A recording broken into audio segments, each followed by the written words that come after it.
Warahmatullahi wabarakatuh. Perkenalkan, nama saya Robiatul Hidayah Siregar, utusan dari Kabupaten Padang Laos Utara.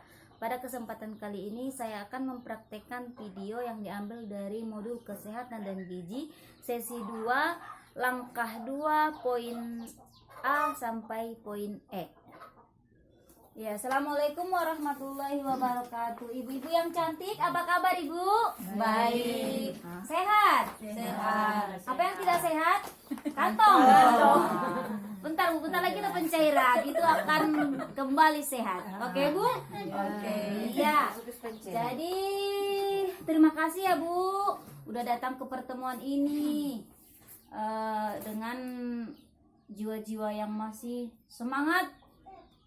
Kesehatan yang alhamdulillah sudah datang di pertemuan ini. Ya ibu-ibu, pada hari ini kita akan membahas tentang pentingnya 1000 hari kehidupan pertama. Pentingnya 1000 hari kehidupan pertama. Apa sih maksudnya itu? Ya kan? Ngerti nggak bu? Enggak kan? Oke, ya iyalah, orang belum saya jelaskan.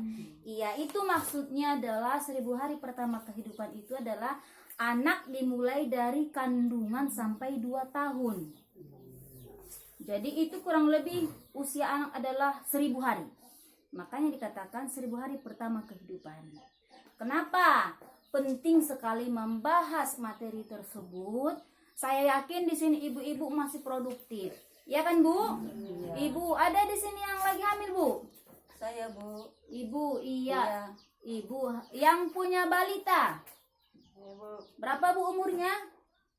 Tahun. 2 tahun. Oh, setahun. Yang lainnya? Ibu nggak ada balitanya? Ada SD.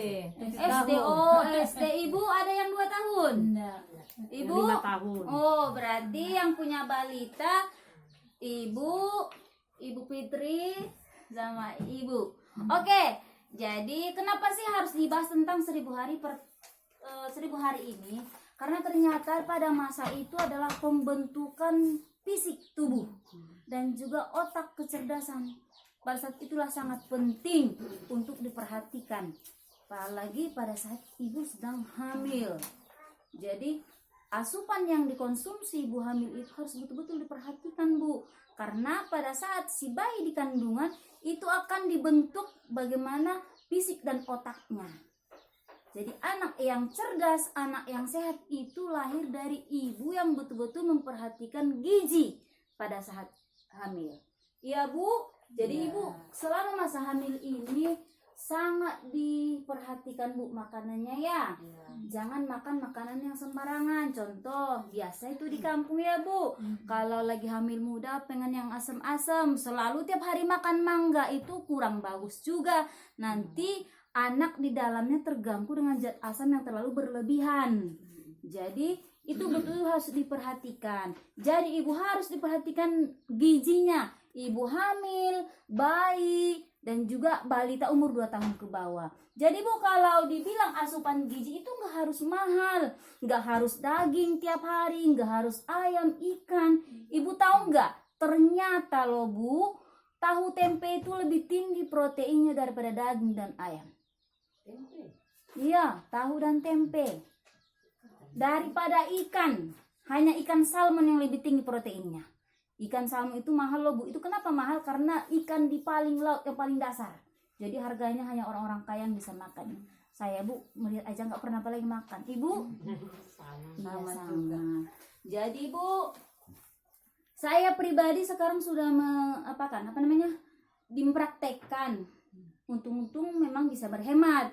Jadi sebisa mungkin tiap kali saya masak itu selalu ada tahu tempe yang disajikan menunya. Jadi itu bu, nggak harus ikan, nggak harus ayam, tahu tempe itu lebih tinggi proteinnya. Jadi itu bagus bu. Kalau mungkin beli ayam tiap hari nggak cukup duitnya ya bu. Jadi duit yang diperoleh itu dari bantuan PKH itu dipergunakan untuk asupan gizi baik ibu hamil maupun untuk balita bu.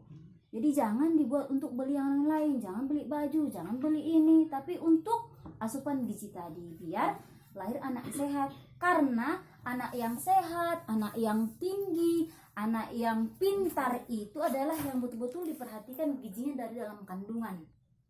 Insya Allah kalau kita perhatikan akan lahir anak yang sehat yang seperti itu.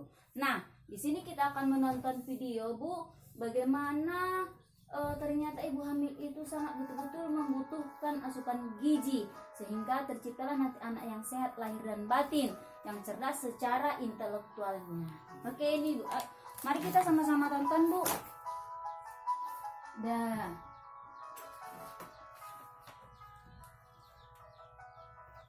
Oke, sudah ditonton. Gimana, Bu? Apa tadi yang bisa dipahami dari film tadi? Apa tadi yang bisa yang bisa dipahami? Yang dipahami itu tentang itu nilai gizi Gizi ibu hamil. ibu hamil. Oke, yang lainnya Kesehatan untuk anak. kesehatan untuk anak. Oke, yang lainnya ada lagi.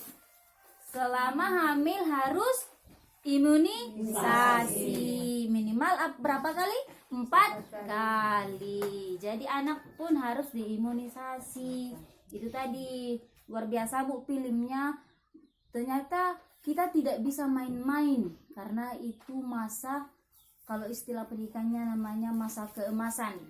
Disitulah penciptaan anak yang sehat secara fisiknya, pintar secara otaknya. Jadi kalau ibu mengharapkan anak-anak yang sehat, anak-anak yang pintar dan tinggi, itu harus betul-betul memperhatikan gizinya.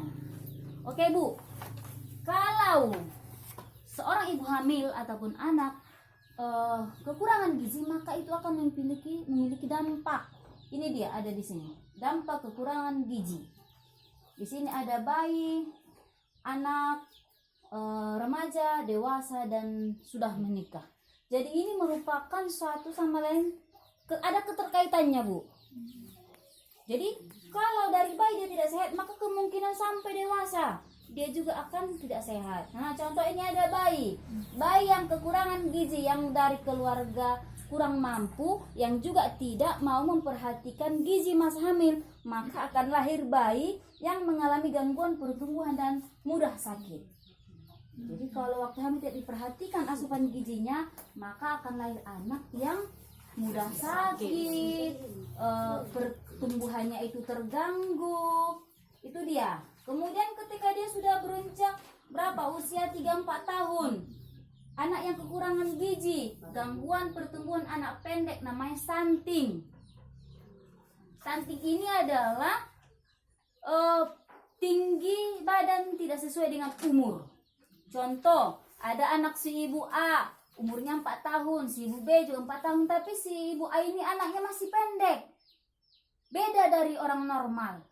Itu namanya stunting. Itu diperkirakan adalah karena kekurangan gizi pada masa kandungan dan masa dia bayi dan balita. Maka berdampak ketika sudah anak-anak. Kemudian remaja pada masa sekolah. Itu juga berdampak sekali. Dia kesulitan belajar. Prestasinya rendah. Jadi di sekolah itu dia bawaannya tidak bisa konsentrasi belajar, malas belajar, tidak berprestasi. Itu kemungkinannya adalah faktor itu tadi, gizi dari hamil bayi itu tidak diperhatikan si ibu. Jadi ketika dia masa proses sekolah itu mengalami terganggu konsentrasi belajarnya. Sama juga nanti ketika dewasa, si bayi ini dewasa, dia gangguan kesehatan, iya, dikit-dikit batuk, dikit-dikit pilek, kena hujan, demam. Pendidikannya rendah karena saking sakit, maka sekolahnya pun rendah. Dan terbatasnya pilihan kerja. Jadi kalau kita sakit-sakitan, orang pun mungkin berpikir menerima kita kerja, ya, Bu. Nah, jadi sering sakit. Kemudian kalau dia perempuan, dia menikah karena sering sakit, badannya lemah, maka dia akan melahirkan bayi dengan berat badan lahir rendah. Jadi kemungkinan ibu itu tadi yang sering sakit, kemudian dia hamil, melahirkan, maka itu tadi juga berpengaruh kepada anak yang dilahirkannya. Jadi udah berapa generasi itu, Bu, ternyata berdampak. Oke, jadi ibu hamil itu harus betul-betul diperhatikan asupan gizinya.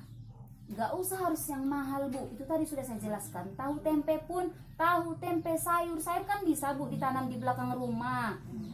Tahu tempe Bu murah. Kalau lagi hari Sabtu kita pasar Bu, itu sore mau 5.000, 1.001. Itu Bu, itu saja sudah. Kalau ikan sekali seminggu sudah alhamdulillah. Kalau sempat si bapak mancing, oke. Kalau nggak sempat, itu dipadakan. Jangan dikit-dikit kecap, sebentar-sebentar terasi ya kan Bu, enak loh. Tapi kalau tiap hari nggak ada gizinya juga ya kan. Enak Bu, saya suka. Tapi kalau tiap hari nggak ada gizi juga gitu loh. Jadi ibu lagi yang hamil ya Bu, nanti imunisasi ya Bu ya. Imunisasi, kalau makan itu makan yang banyak, yang bergizi ya Bu. Bapak kan suruh mancing biar ada makan ikan. Oke?